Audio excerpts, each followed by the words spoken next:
जय हिंद, नमस्कार सबको। आज हम लोग फिर जैव विविधता एवं पारिस्थितिक तंत्र का अगला पार्ट देखेंगे। ये 5वां भाग होगा। आप प्रयास करिए कि सभी भाग जरूर देखिए, सभी पार्ट जरूर देखिए। इससे क्या होगा कि सीटेट या जेटेट या जो भी स्टेट का आप तैयारी करते हैं, यदि टीचर का तैयारी करते हैं तो ये बहुत हेल्प करेगा ये वीडियो। और प्रयास करिए कि पूरा वीडियो देखिए। पूरा वीडियो देखना है तो आप प्लेलिस्ट में जा सकते हैं, आई बटन में भी बीच में क्लिक करके देख सकते हैं, या फिर नहीं तो डिस्क्रिप्शन में भी आप जाके देख सकते हैं। चलिए, आज 5वां वीडियो का ये पहला क्वेश्चन आज देखते हैं। कहता है कि अपशिष्ट से मुक्ति पाने से संबंधित 3R में सम्मिलित नहीं है, यानी 3R में यहाँ जो दिया गया ऑप्शन में कौन सम्मिलित नहीं है?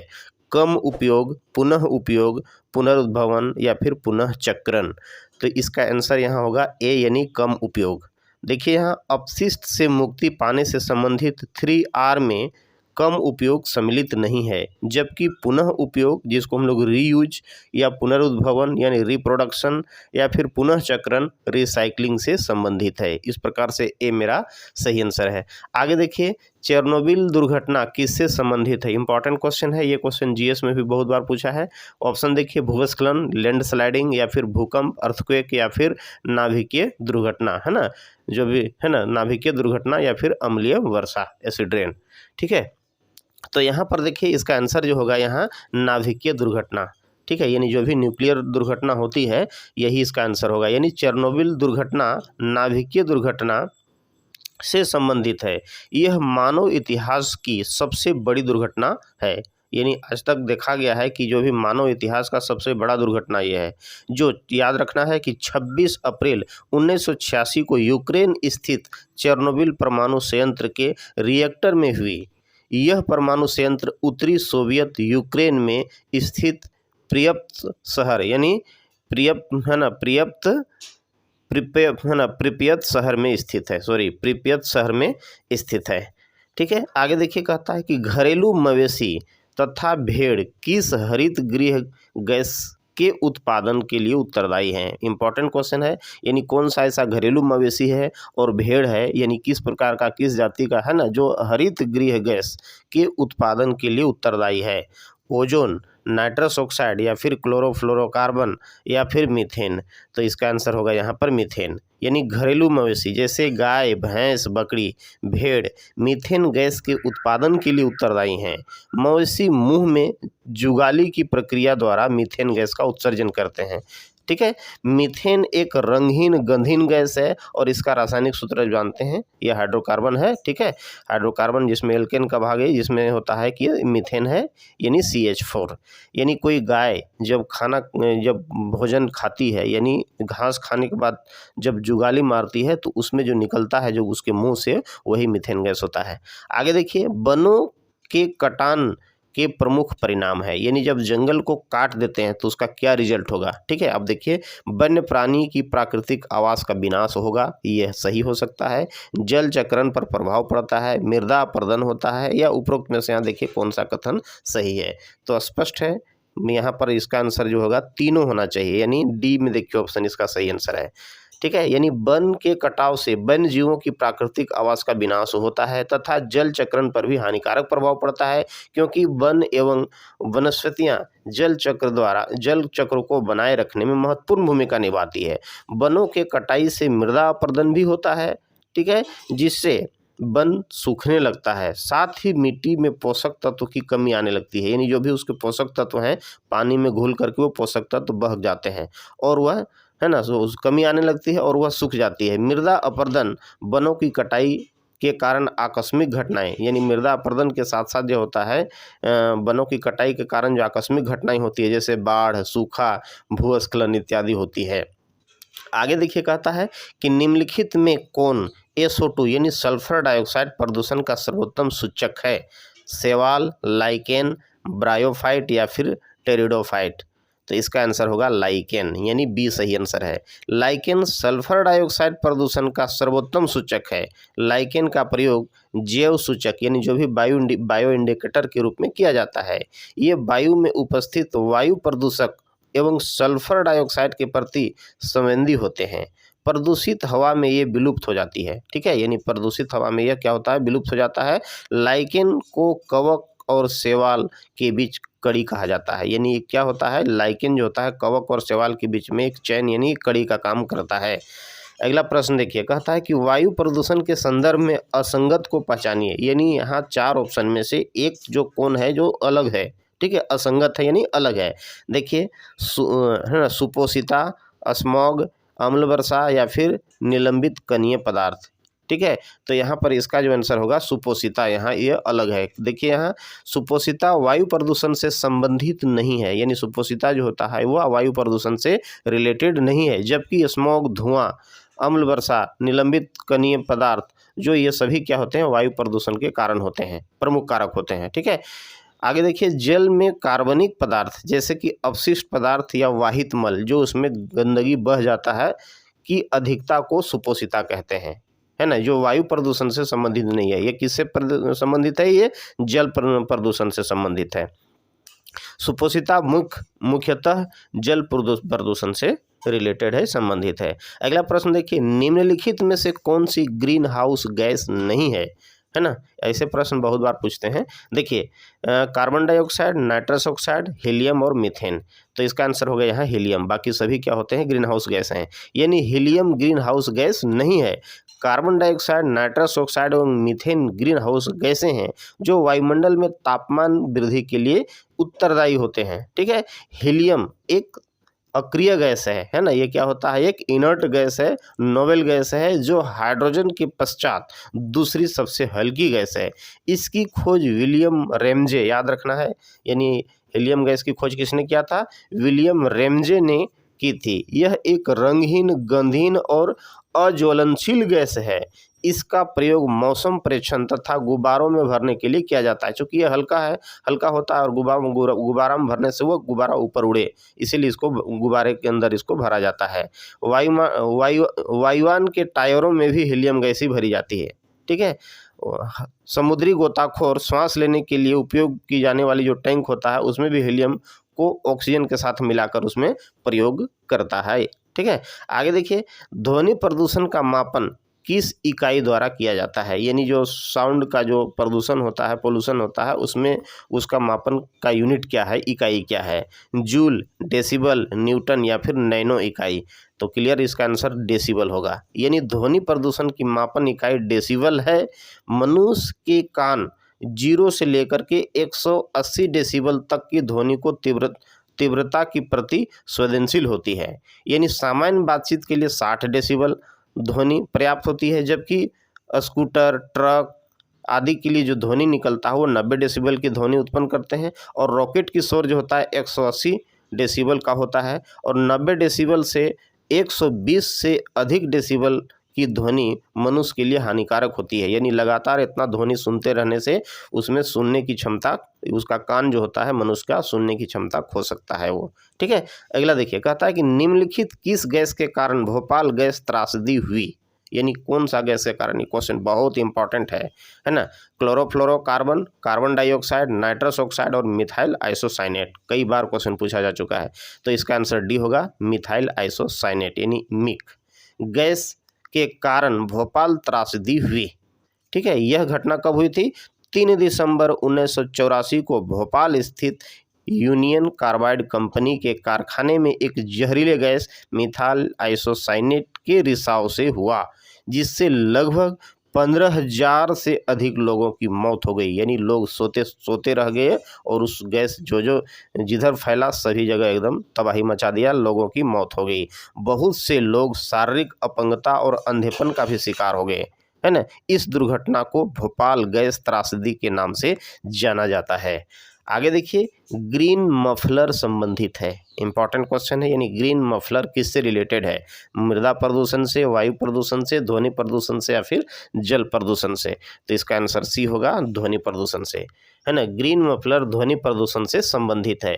वृक्षारोपण के माध्यम से ध्वनि प्रदूषण नियंत्रित करने की तकनीक को हम क्या कहते हैं, ग्रीन मफलर कहा जाता है, याद रखना है। यानी ग्रीन मफलर किसको कहते हैं, वृक्षारोपण के माध्यम से, यानी अधिक से अधिक पेड़ लगाकर, है ना, ध्वनि प्रदूषण को कंट्रोल किया जा सकता है। चूँकि ये जाना जाता है कि पेड़ पौधे क्या होते हैं, ध्वनि को क्या करते हैं, वो अवशोषित करते हैं। ठीक है, तकनीक को हम और इस तकनीक को क्या कहा जाता है, ग्रीन मफलर कहा जाता है। इसके अंतर्गत 4 से 6 पंक्तियों की आबादी वाले क्षेत्रों, औद्योगिक क्षेत्रों तथा सड़कों एवं राजमार्गों के किनारे अशोक व नीम के वृक्ष लगाए जाते हैं। ये वृक्ष अपनी शाखाओं व पत्ती के माध्यम से ध्वनि तरंगों को अवशोषित करता है, यानी जो भी साउंड का जो वेव आता है उसको एब्जॉर्ब करता है, अवशोषित करता है। इसके अतिरिक्त छोटे एवं चौड़े पत्ती वाले सदाबहार वृक्ष भी ध्वनि प्रदूषक को रोकते हैं। ठीक, आगे देखिए, कहता है कि निम्नलिखित ईंधनों में से कौन सा न्यूनतम पर्यावरणीय प्रदूषण उत्पन्न करता है, यानी सबसे कम पर्यावरण प्रदूषण उत्पन्न करता है। डीजल, पेट्रोल, हाइड्रोजन और कोयला। तो इसका आंसर होगा यहाँ हाइड्रोजन, यानी हाइड्रोजन ईंधन न्यूनतम पर्यावरणीय प्रदूषण उत्पन्न करता है। यह परंपरागत जीवाश्म ईंधन एवं पेट्रोल की तुलना में कम ईंधन प्रदूषण व अधिक ऊर्जा मुक्त करता है, यानी कम प्रदूषित करता है और ऊर्जा अधिक देता है। द्रव्य हाइड्रोजन व गैसीय हाइड्रोजन के रूप में इसका भंडारण एवं अभिगमन आसान है, इसलिए हाइड्रोजन को भविष्य का ईंधन कहा जाता है। इंपॉर्टेंट क्वेश्चन है ये, हाइड्रोजन को भविष्य का ईंधन कहा जाता है, यानी जब पेट्रोल डीजल समाप्त हो जाएंगे तो संभावना ऐसा व्यक्त करा है कि वही हाइड्रोजन है जो हमको फ्यूचर में काम आएगा। ठीक है, कहते हैं पेट्रोल डीजल कोयले के दहन से हानिकारक गैसें जैसे जान सकते हैं आप, इसमें carbon monoxide, carbon dioxide, nitrous oxide आदि गैसें निकलती है जो वातावरण को प्रदूषित करने के लिए महत्वपूर्ण भूमिका निभाती है। आगे देखिए, गैसीय अपशिष्ट है, यानी गैसीय अपशिष्ट यहाँ कौन है, सब्जी व फलों के छिलके, घरों की नालियों का गंदा पानी, या फिर खेत खलिहानों से निकलने वाला कचरा, या फिर लकड़ी कोयला से जलने वाला धुआं। तो यहाँ देखिए गैसीय बोला जा रहा है, यानी गैसीय अपशिष्ट है, तो यहाँ क्या होगा, इसका आंसर डी होगा, यानी लकड़ी तथा कोयले के जलने से उत्पन्न होने वाला धुआं गैसीय अपशिष्ट के अंतर्गत आता है। गैसीय अपशिष्ट वे पदार्थ हैं जो वातावरण में, है ना, गैसीय रूप में पहुंचकर उसे प्रदूषित करते हैं, जिसमें से आप देख सकते हैं nitrogen dioxide, carbon monoxide, carbon dioxide, ये सभी गैसीय अपशिष्ट के उदाहरण हैं। आगे देखिए, वायु प्रदूषण का कौन सा स्रोत यहाँ नहीं है, यानी 4 ऑप्शन दिया है, इसमें वायु प्रदूषण का स्रोत कौन नहीं है, वाहन, उद्योग, ठोस अपशिष्ट या फिर धूलकण। तो क्लियर है, यहाँ वायु प्रदूषण यहाँ क्या होगा, ठोस अपशिष्ट इसका आंसर होगा। ठोस अपशिष्ट वायु प्रदूषण का यहाँ स्रोत नहीं है। ठोस अपशिष्ट के अंतर्गत सब्जी व फलों के छिलके, कृषि से निकला कचरा, प्लास्टिक कचरा की बोतलें, धातु, मृत जीव आदि हैं, जिनमें से क्या होता है, इससे मृदा प्रदूषण और जल प्रदूषण होता है, यानी इससे क्या होता है, वायु प्रदूषण नहीं होता है। ये भी प्रदूषित करता है, लेकिन किसको करता है, मृदा को करता है और जल को करता है। ठीक है, वाहन, उद्योग, धूलकण, ये क्या है, वायु प्रदूषण के लिए उत्तरदायी हैं। आगे देखिए, वायु प्रदूषण से नहीं होते हैं, यानी वायु प्रदूषण से नहीं होते का मतलब यहाँ कौन सा है जो वायु प्रदूषण से नहीं होते हैं, है ना, पाचन तंत्र से संबंधित रोग, कैंसर, श्वास नली संबंधी रोग, या फिर इमारतें का क्षय। तो देखिए इसका आंसर यहाँ होगा, यहाँ पर इसका आंसर होगा ए, यानी वायु प्रदूषण से पाचन तंत्र संबंधी रोग जो होता है नहीं होता है। पाचन तंत्र से संबंधित रोग मुख्यतः दूषित खाद्य पदार्थ के कारण, यानी दूषित खाद्य पदार्थ के कारण होता है। वायु प्रदूषण के कारण श्वास संबंधी रोग जैसे दमा, अस्थमा, है ना, ब्रोंकाइटिस, इमारतों का क्षय, अम्ल वर्षा के कारण तथा कैंसर फेफड़ों या गला में होता है, जैसे गंभीर खतरनाक बीमारियां होती है। अगला देखिए, कहता है कि निम्नलिखित विकल्पों में से कौन सा पर्यावरणीय मुद्दे हैं, यानी कौन सा ऐसा विकल्प है जो पर्यावरण का एक मुद्दा है, जल संरक्षण, कचरा निस्तारण या फिर जनसंख्या वृद्धि। तो यहाँ पर देखिए इसमें तीनों आंसर होना चाहिए, यानी यहाँ पर देखिए डी इसका आंसर होगा। जल संरक्षण, कचरा निस्तारण, जनसंख्या वृद्धि आदि पर्यावरण संबंधी मुद्दे हैं। जल प्रदूषण, कचरे से होने वाला प्रदूषण तथा जनसंख्या वृद्धि पर्यावरण को प्रत्यक्ष रूप से हानि पहुंचाने का सबसे महत्वपूर्ण कारक होता है। ठीक है, जो सामाजिक, आर्थिक एवं राजनीतिक रूप से पर्यावरण को प्रभावित करता है, पर्यावरण को दूषित करता है। एक देखिए क्वेश्चन इंपॉर्टेंट फिर है, डीडीटी है, यानी डीडीटी क्या है, खरपतवार निवारक, या फिर जैव निम्नकरणीय प्रदूषक, या फिर अजैव निम्नकरणीय प्रदूषक, या फिर एंटीबायोटिक। तो इसका आंसर होगा यहाँ सी, अजैव निम्नकरणीय प्रदूषक। यानी DDT यानी जिसको हम लोग क्या पढ़ेंगे डाइक्लोरो, है ना, डाइक्लोरो डाइफिनाइल ट्राइक्लोरोएथेन, एक अजैव निम्नीकरणीय प्रदूषक है। यह एक रंगहीन यानी इसका कोई रंग नहीं होता है, स्वादहीन कोई स्वाद नहीं होता है, एवं क्रिस्टलीय कार्बनिक यौगिक है, यानी ये क्या होता है रवेदार कार्बनिक यौगिक है, जिसका प्रयोग मुख्यतः मच्छरों एवं खटमलों को नियंत्रित करने में किया जाता है। याद रखना है, इन DDT का प्रयोग कहाँ करते हैं, खटमल और मच्छर को नियंत्रित करने के लिए करते हैं। सब्जी व फलों के छिलके, मृत जीव जंतुओं के अवशेष आदि जैव निम्नीकरणीय प्रदूषक हैं।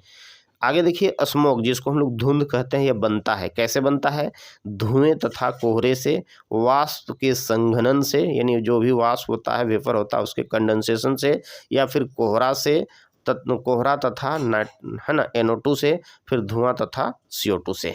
तो इसका आंसर यहाँ ए होगा, यानी धुआं जो होता है, धुंध जो होता है, बनता किससे, स्मॉग धुएं एवं कोहरे से बनता है। वाहनों एवं औद्योगिक कारखानों द्वारा उत्सर्जित धुएं में उपस्थित राख, गंधक एवं अन्य हानिकारक रसायन जब कोहरे के संपर्क में आते हैं तब उसको हम लोग स्मॉग यानी धुंध कहते हैं, और धुंध का निर्माण होता है।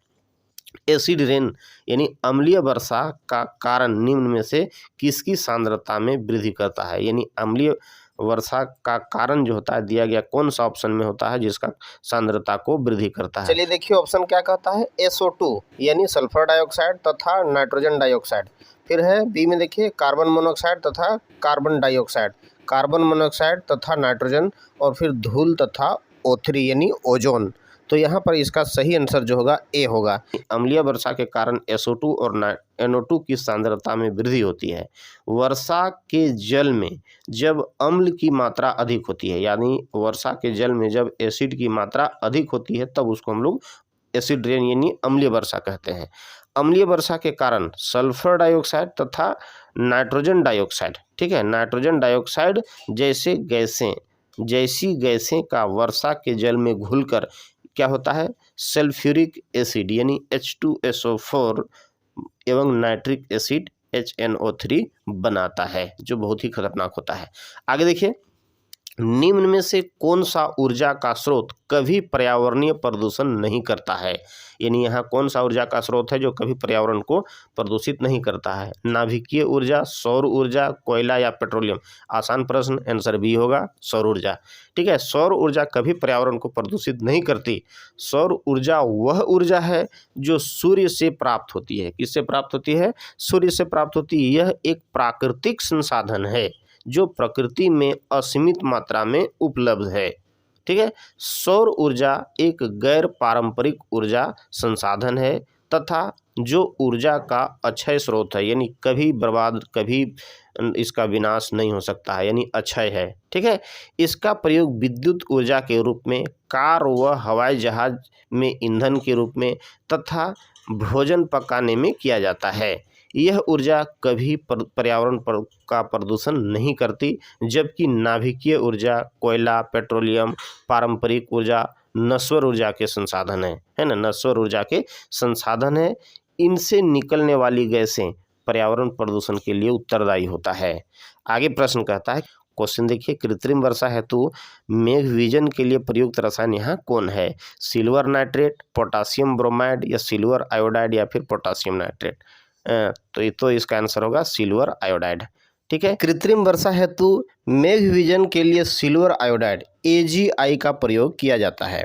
सिल्वर आयोडाइड के कण वायु में मिलने से, यानी वायु में मिलने वाली जलवाष्प के लिए केंद्र का कार्य करते हैं और वर्षण के रूप में ले लेते हैं। ठीक है, यानी वर्षण के रूप में लेते हैं। सिल्वर नाइट्रेट जो AgNO3 का उपयोग मतदान की स्याही के रूप में, पोटासियम यानी जो होता है ना, सिल्वर नाइट्रेट जो होता है जब वोट देने जाते हैं तो जब वोट देने के बाद जो होता है या उस वोट देने से पहले ही जो इंक लगाया जाता है अंगुली पर, तो वो क्या होता है, सिल्वर नाइट्रेट, याद रखेंगे।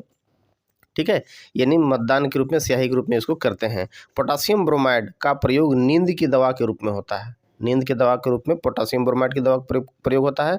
और पोटासियम नाइट्रेट का प्रयोग उर्वरक, खाद्य संरक्षण एवं औषधियाँ बनाने में किया जाता है। आगे देखिए, बायोडीजल तैयार किया जाता है, यानी बायोडीजल कैसे तैयार किया जाता है? यूट्रिकुलेरिया से या फिर जेट्रोफा से या देवदार से या फिर यूकेलिप्टस से। तो इसका प्रश्न आंसर होगा, आसान प्रश्न है, इसका आंसर होगा जेट्रोफा, यानी बी सही आंसर है। बायोडीजल जेट्रोफा या रतन जोत के बीजों से तैयार किया जाता है। इस पौधे के बीजों से यानी 25 से 30% तक तेल निकाला जा सकता है। ठीक है, इस तेल से कार आदि वाहन चलाए जा सकते हैं, यानी जो भी कार मोटर गाड़ी जो होता है इसे चलाए जा सकते हैं, है ना। तथा जो अवशेष बचता है, यानी इसमें 25 से 30% तेल निकालने के बाद जो अवशेष बचता है उससे बिजली भी पैदा की जा सकती है, इसलिए जेट्रोफा बहुत ही उपयोगी होता है ना। आगे देखिए, प्रश्न कहता है कि निम्न में से कौन विश्व उष्मायन के कारण है, यानी ग्लोबल वार्मिंग का कारण है। ठीक है, वैश्विक तापमान बोला जाता है, विश्व उष्मायन यानी ग्लोबल वार्मिंग का कारण है। जल प्रदूषण, मृदा प्रदूषण, वायु प्रदूषण या फिर ध्वनि प्रदूषण। तो इसका आंसर होगा वायु प्रदूषण। वायु प्रदूषण ग्लोबल वार्मिंग का कारण है। जब मानवीय एवं प्राकृतिक कारणों से वायुमंडल में गैसों का निश्चित मात्रा, यानी जो गैस का जो निश्चित मात्रा है उसके अनुपात में बदलाव हो जाता है, यानी वो अपरिवर्तित हो जाता है। ठीक है, यानी परिवर्तित हो जाता है, तो यह वायु प्रदूषण कहलाता है। वायु प्रदूषण के प्रमुख स्रोत जैसे हम लोग देखते हैं औद्योगिक एवं रासायनिक कारखाने, स्वचालित मोटर वाहनों से निकलने वाली धुआं तथा रेडियोधर्मी पदार्थ हैं। वैश्विक उष्णता यानी ग्लोबल वार्मिंग बढ़ाने में सबसे ज़्यादा योगदान जो होता है वो कार्बन डाइऑक्साइड का होता है, यानी सर्वाधिक योगदान होता है। ठीक है, आगे देखिए, कीटनाशकों के अत्यधिक प्रयोग से होगा, यानी कीटनाशक का अधिक प्रयोग करेंगे तो क्या होगा? वायु प्रदूषण, ध्वनि प्रदूषण, जल प्रदूषण या इनमें से सभी। तो इसका आंसर होगा जल प्रदूषण, यानी कीटनाशक प्रयोग कहाँ करेंगे? मिट्टी में खाद के रूप में हम लोग फसल में डालते हैं, तो ठीक है, यानी खाद के रूप में यदि हम मिट्टी में या तो पौधा में डालते हैं, तो यहाँ पर देखिए कि कीटनाशकों के अत्यधिक प्रयोग से जल प्रदूषण होगा, यानी जल प्रदूषण में वृद्धि होगा। जब जल में विषाक्त पदार्थ जैसे, है ना, जल में विषाक्त पदार्थ जैसे कारखानों से अपशिष्ट उत्पाद या रासायनिक पदार्थ या वाहित मल तथा जो भी हम लोग रासायनिक खाद का प्रयोग करेंगे वह पानी यदि आता है तो पानी में वह मिट्टी के साथ घुल जाएगा और उसे वह कर वो जल में मिल जाएगा। ठीक है, जिससे जल क्या हो जाएगा? दूषित हो जाएगी और जिससे जल प्रदूषण की मात्रा में वृद्धि होगी, इसलिए आंसर इसका सी सही है। आगे देखिए, निम्न में कौन वायु प्रदूषण का उदाहरण है? ठीक है, धुआं और कुहासा, वाहनों से निकलने वाली गैस या जलती हुई लकड़ी या चारकोल से निकली गैस या उपरोक्त में से सभी। तो यहाँ देखिए, धुआं और कुहासा भी वायु प्रदूषण का कारक है, वाहनों से निकलने वाली गैस भी, और जलती हुई लकड़ी या चारकोल से निकली हुई गैस भी होता है, वायु प्रदूषण का कारण होता है, इसलिए आंसर यहाँ डी सही है। ठीक है, यानी धुआं, कुहासा जिसको स्मोक बोलते हैं, वाहनों से निकलने वाली गैस जिसमें से कार्बन डाइऑक्साइड, कार्बन मोनोऑक्साइड तथा जलती हुई लकड़ी और चारकोल से निकलने वाली गैस जिनमें प्रमुख रूप से एक सल्फर डाइऑक्साइड होता है, फ्लाई एश होता है, ये सभी वायु प्रदूषण के लिए उत्तरदायी हैं। ठीक है, अगला प्रश्न देखिए, वातावरण में सर्वाधिक हानिकारक सल्फर मिश्रित गैस है कौन है? सल्फर है, चाहे H2S है, या फिर SF6 है, या फिर SO2 सल्फर डाइऑक्साइड। तो इसका आंसर होगा सल्फर डाइऑक्साइड, डी सही आंसर है। वातावरण में अत्यधिक हानिकारक सल्फर मिश्रित गैस जो होता है वो सल्फर डाइऑक्साइड होता है। सल्फर डाइऑक्साइड का उत्सर्जन तेल शोधक कारखानों, यानी तेल शोधक कारखानों तथा कोयले के अपूर्ण दहन, यानी कोयला जब पूरी तरह से नहीं जलता है, आधा जला हुआ रहता है और उसमें जो गैस निकलता है, ठीक है, तो कोयले के अपूर्ण दहन से होता है। यह अम्लीय वर्षा में वृद्धि के लिए उत्तरदायी है, यानी अम्लीय वर्षा के लिए भी यह उत्तरदायी होता है। चलिए दोस्तों, वीडियो अच्छा लग रहा है तो अब तक यदि सब्सक्राइब नहीं किया ज़रूर सब्सक्राइब करें, दोस्तों के साथ या अपने करीबियों के साथ इसको ज़रूर शेयर करिए। ठीक है, और हमें भी कोऑपरेट करिए ताकि हम अच्छा से वीडियो आपको उपलब्ध करा पाएँ। ठीक है, ओके, बाय।